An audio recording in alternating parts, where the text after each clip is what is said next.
On behalf of our great national leader, the Supreme Commander of Bangladesh, Sheikh Mujibur Rahman, do hereby proclaim the independence of Bangladesh. Jai Bangla.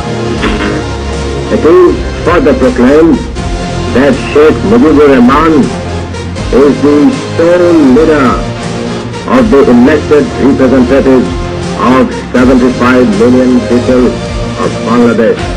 এই আমার জীবনের শেষ, তাই আমি telephone করে খবর দিলাম আমার বিডিআর হেডকোয়ার্টারে চট্টগ্রাম, আজ থেকে বাংলাদেশ স্বাধীন।